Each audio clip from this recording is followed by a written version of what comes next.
नमस्कार, नियोजन competition cracker channel में आपका स्वागत है। देखते हैं आज की महत्वपूर्ण खबरें। जिम कार्बेट मामले में सुप्रीम कोर्ट ने की कड़ी टिप्पणी, नेताओं ने लोगों का भरोसा तोड़ा है। संदेह खाली में नारी शक्ति पर अत्याचार, मोदी दून से अयोध्या, वाराणसी और अमृतसर को उड़ान शुरू। मेरठ यूपी भर्ती पेपर लीक में पूर्व वायुसेना कर्मी समेत 7 धरे। सुप्रीम कोर्ट ने बुधवार को कार्बेट टाइगर रिजर्व सीटीआर में अवैध निर्माण और पेड़ों की कटाई की अनुमति देने के लिए उत्तराखंड के पूर्व मंत्री हरक सिंह रावत और पूर्व प्रभागी वन अधिकारी डीएफओ किशन चंद को कड़ी फटकार लगाया। शीर्ष अदालत ने इसे गंभीरता लेते हुए कहा कि यह एक ऐसा मामला है जो दिखाता है कि कैसे राजनेताओं और नौकरशाहों ने लोगों के भरोसे को कूड़ेदान में फेंक दिया है। देहरादून मुख्यमंत्री पुष्कर सिंह धामी ने बुधवार को दून अयोध्या, दून अमृतसर और दून पंतनगरी वाराणसी को हवाई सेवा का शुभारंभ किया। अलायंस एयर ने प्रदेश सरकार की एयर कनेक्टिविटी स्कीम के तहत ये उड़ानें शुरू की। 72 सीटर विमान की इस सेवा में पहले दिन अयोध्या के लिए सभी सीटें बुक थी। अमृतसर के लिए पहले दिन 42 सीटें बुक हुई हैं। मेरठ एसटीएफ ने यूपी पुलिस भर्ती परीक्षा को पेपर लीक कराने वाले 6 आरोपियों को मेरठ से गिरफ्तार किया है। इसके पास से 18 फरवरी को दूसरी पाली में होने वाली प्रश्न पत्र बरामद किया गया। पूछताछ में खुलासा हुआ कि पेपर हरियाणा से लीक हुआ था। वहीं इस मामले में नोएडा से भी एक पूर्व वायुसेना कर्मी को गिरफ्तार किया गया है। देहरादून में कांग्रेस प्रभारी ने दिग्गजों से कहा, चुनाव के लिए रहें तैयार। हर विधानसभा क्षेत्र के 5 बूथों पर 7% मतों का लक्ष्य। देहरादून पक्षपात तरीके से कार्रवाई कर रहा है प्रशासन, इंडिया। श्रीनगर में आशुतोष की गिरफ्तारी के खिलाफ आक्रोश रैली निकाली। रुद्रप्रयाग में सांदर के ग्रामीणों का बेलनी सुरंग में धरना प्रदर्शन। सतपुली में बिजली गुल रहने से लोग रहे परेशान। श्रीनगर आशुतोष नेगी की गिरफ्तारी के खिलाफ लोगों ने श्रीनगर में जुलूस निकालकर प्रदर्शन किया। इस दौरान आशुतोष को रिहा करने और अंकिता भंडारी हत्याकांड मामले में वीआईपी का नाम उजागर करने की मांग की गई है। बुधवार को श्रीनगर में धरने पर बैठे अंकिता के परिजनों समेत कई लोगों ने आक्रोश व्यक्त। धरना स्थल पीपर चेरी से वीरचंद्र सिंह गढ़वाली मार्ग होते गोला बाजार तक रैली निकाली। सरकार की कार्यशैली पर आक्रोश व्यक्त किया। गोला पार्क में जनसभा को संबोधित करते हुए पहाड़ी स्वाभिमान सेना के अध्यक्ष आशीष नेगी ने कहा है कि एक मुकदमे में आशुतोष को गिरफ्तार किया गया। जब तक उनकी रिहाई नहीं होती आंदोलन जारी रहेगा। आशुतोष की दादी शक्ति देवी ने कहा कि सरकार एक तरफ बेटी बचाओ बेटी पढ़ाओ का नारा दे रही है, वही दूसरी तरफ न्याय के लिए लड़ रहे आशुतोष को जेल में डाल दिया गया, जिसे बर्दाश्त नहीं किया जाएगा। उन्होंने कहा कि यदि जल्द उनके पोते को रिहा नहीं किया जाता तो टूब श्रीकोट की जनता ठीक उग्र आंदोलन के लिए बाध्य होगी। उन्होंने अपने पोते आशुतोष नेगी की रिहाई की मांग उत्तराखंड सरकार से की है। रुद्रप्रयाग में भाजपा ने निकाली नारी शक्ति बंधन यात्रा। नई टेहरी में भाजपा ने सुना पीएम का संबोधन। नारायणनगर में कांग्रेस कार्यकर्ताओं ने परखाल पुल पर धरना देकर लगाया जाम।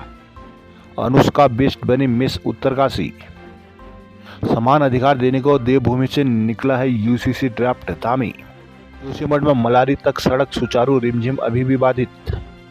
देहरादून अधीनस्थ चयन आयोग में तालाबंदी के प्रयास में बेरोजगार गिरफ्तार। देहरादून 2 मार्च को सीएम आवास कूच के दौरान दिया गया आश्वासन पूरा न होने से नाराज बेरोजगारों ने बुधवार को उत्तराखंड अधीनस्थ सेवा चयन आयोग में तालाबंदी की कोशिश की। इस दौरान बेरोजगारों ने जमकर हंगामा काटा। इस पर पुलिस ने उन्हें गिरफ्तार कर लिया। बाद में उन्हें सिद्धोवाला जेल भेजा गया। संघ के उपाध्यक्ष राम कांडपाल ने बताया कि 2 मार्च को जब बेरोजगार अपनी मांगों को लेकर सीएम आवास कूच कर रहे तो सीसी मजिस्ट्रेट प्रत्युष सिंह ने आयोग से विज्ञापन जारी करवाने का आश्वासन दिया था, लेकिन आश्वासन पूरा न हुआ, जिससे बेरोजगार भड़क गए और तालाबंदी के लिए आयोग पहुंच गए, लेकिन वहां पहले से मौजूद पुलिस ने उन्हें गिरफ्तार कर लिया। दून टेहरी सुरंग का खाका तुर्की के विशेषज्ञ बनाएंगे। देहरादून में बोर्ड परीक्षाओं के बीच सीनियरिटी विवाद से सुलगा शिक्षा विभाग। उत्तराखंड बोर्ड की हाईस्कूल और इंटरमीडिएट की परीक्षाओं के बीच उत्तराखंड विद्यालय परिषद के भीतर तूफान उठ खड़ा हुआ है।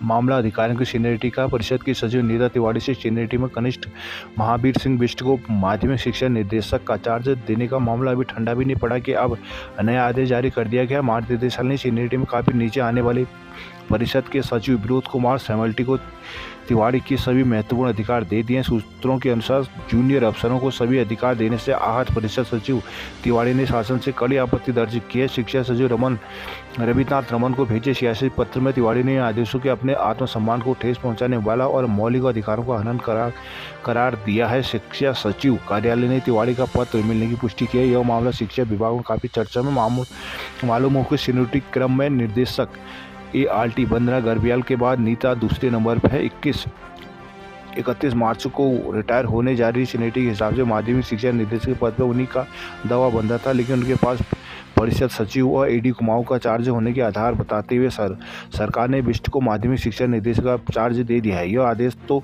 शिक्षा विभाग में चर्चा में था ही, अब तिवाड़ी के सचिव के रूप में सभी महत्वपूर्ण अधिकार परिषद के अपर सचिव सेमल्टी को दे दिए गए हैं।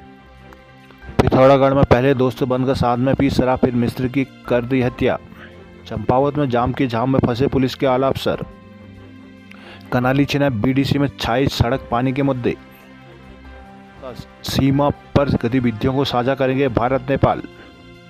बनबसा में स्मैक के साथ पुलिस ने किए 2 गिरफ्तार। अल्मोड़ा माल रोड की बदहाली से परेशान होकर सड़क पर बैठे लोग।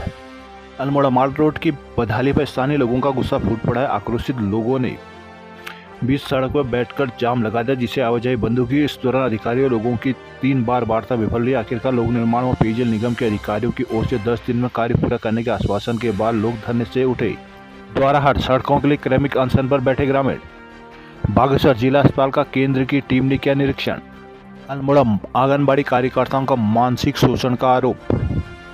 अल्मोड़ा जिले की आंगनबाड़ी कार्यकर्ताओं को मानदेय बढ़ाने की मांग को लेकर आंदोलन जारी है। उन्होंने सरकार पर कार्यकर्ताओं को शोषण का आरोप लगाया। ऐलान किया है कि जब तक उन्हें लिखित आश्वासन नहीं दिया जाता यह कार्य बहिष्कार जारी रखेंगे। बुधवार को आंगनबाड़ी कार्यकर्ताओं ने चौगान भाटा स्थित गांधी पार्क में धरना दिया। इस दौरान नारेबाजी कर सरकार से मानदेय बढ़ाने की मांग की। कहा कि आंगनबाड़ी कार्यकर्ता कम वेतन में तमाम जिम्मेदारी निभा रहे हैं, जिसके बाद भी सरकार उनकी अनदेखी कर रही है। यह आंगनबाड़ी कार्यकर्ताओं का शोषण है। कहा कि अब बीते लंबे समय से मानदेय को 18,000 रुपये करने, सीनियरिटी के मुताबिक मानदेय देने और रिटायरमेंट के समय 5 लाख की धनराशि देने की मांग कर रहे हैं, लेकिन सरकार की ओर से कोई कार्रवाई नहीं हुई। चेतावनी दी गई जब तक मानदेय बढ़ाने का लिखित आश्वासन नहीं मिलता वह कार्य बहिष्कार में डटी रहेंगे। इसके अलावा वो लोकसभा चुनाव से संबंधित कोई भी कार्य नहीं करेंगी।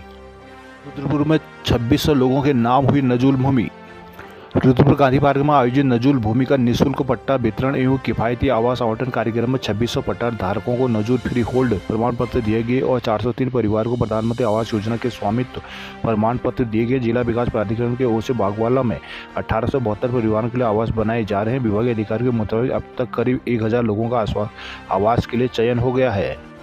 बाजपुर केला खड़ा कांवड़ियों ने लगाया जाम।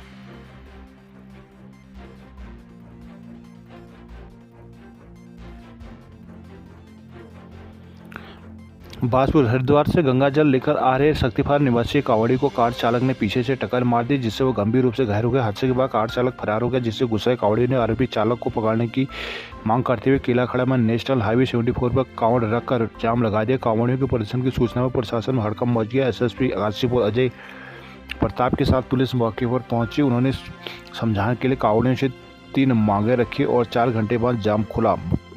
जानकारी के मुताबिक शक्तिफार निवासी कांवड़ियों का एक जत्था हरिद्वार से गंगा जल लेकर लौट रहा था। सुबह 5:30 बजे जत्थे के गोविंद पुत्र भोला निवासी शक्तिफार को पीछे से आ रही कार ने टक्कर मार दी, जिससे गोविंद गंभीर रूप से घायल हो गया। कांवड़ खंडित हो गया। दूसरे कांवड़ियों ने घायल गोविंद को अस्पताल में भर्ती कराया। घटना से खपा 300 से ज्यादा कांवड़ियों ने हाईवे पर गणेशपुर की पुलिया पर दोनों ओर से जाम लगा दिया। कांवड़ियों आरोपी कार चालक को तुरंत पकड़ने, उस पर मुकदमा दर्ज करने और घायल साथी का इलाज कराने और कांवड़ियों के लिए एक लेन खाली छोड़ने की मांग करने लगे हैं। मौके पर पूर्व एसडीएम राकेश तिवाड़ी, एसएसपी हल्द्वानी को जल्द मांग के अनुरूप मिलेगा पानी। भवाली में पानी की समस्या पर हाईकोर्ट ने मांगा जवाब।